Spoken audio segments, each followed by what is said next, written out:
Alors moi je m'appelle Ndoumbé, Vincent Ndoumbé. Je suis réalisateur de télévision, je travaille pour la chaîne nationale, pour la CRTV. Et je vis à Yaoundé, depuis 27 ans, depuis 1980. C'est cette année seulement que j'ai décidé de rentrer sur Douala.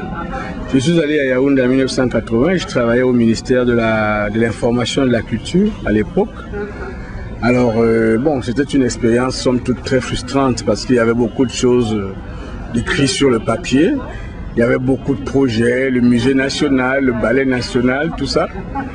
Et pendant des années et des années, j'ai vu les bureaucrates essayer de se dépatouiller avec tous ces concepts nouveaux parce que quoi, la problématique de la culture elle-même, elle était toute neuve encore chez nous.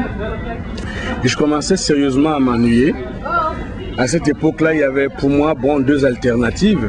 Soit de m'approcher, enlève le truc ici, voilà. Soit de m'approcher, de m'écarter un peu de la doctrine officielle et d'aller voir un peu ailleurs, dans les centres culturels, les choses qui se passaient. Et à cette époque-là, je fréquentais pas mal l'Institut Goethe, le centre culturel allemand. Et je m'informais de ce qui était nouveau, parce que c'est pas facile d'être fonctionnaire et de rester ouvert sur les choses qui se font.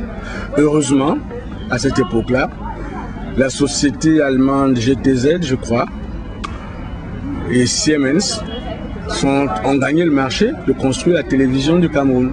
Ils ont fini de construire ce beau bâtiment que tout le monde connaît et il y avait un problème de formation de personnel.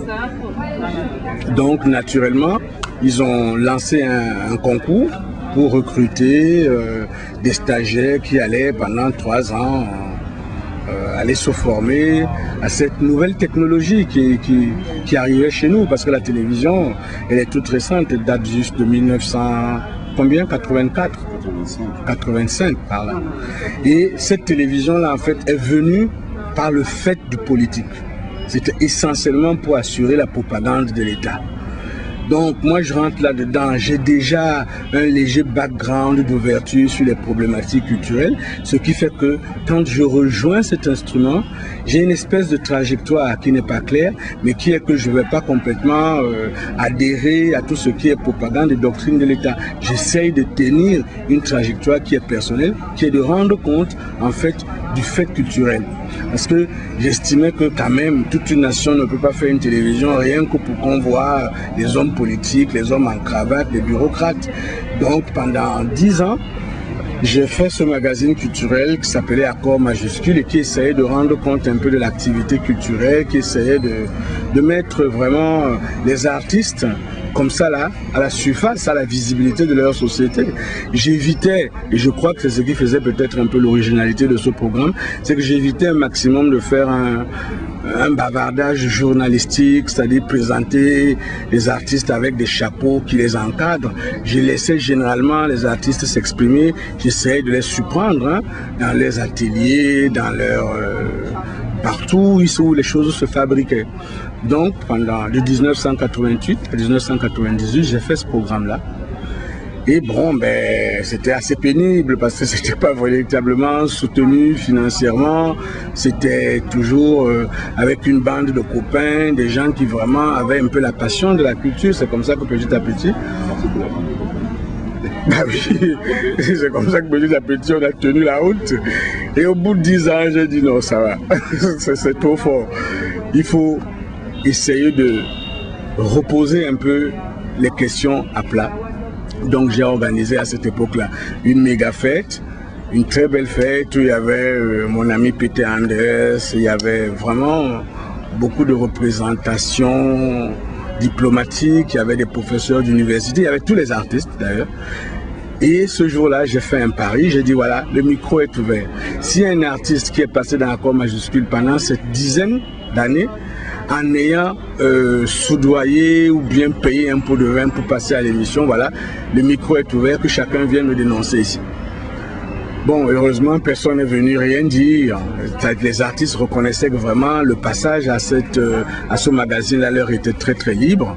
Et donc, l'un des grands aînés ici qui s'appelle, il est toujours vivant, mais Oncle Chama, Daniel No.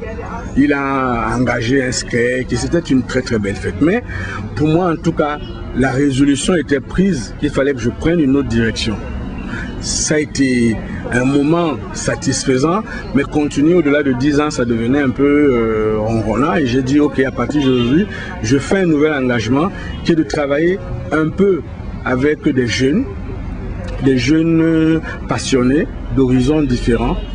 Et ça tombait à un moment où, bon, bah, il faut le dire, où politiquement, j'étais un peu mis sous éteignoir parce que la direction générale de la CRTV à ce moment-là était entre les mains de quelqu'un qui n'était pas ni très lucide, ni très clair.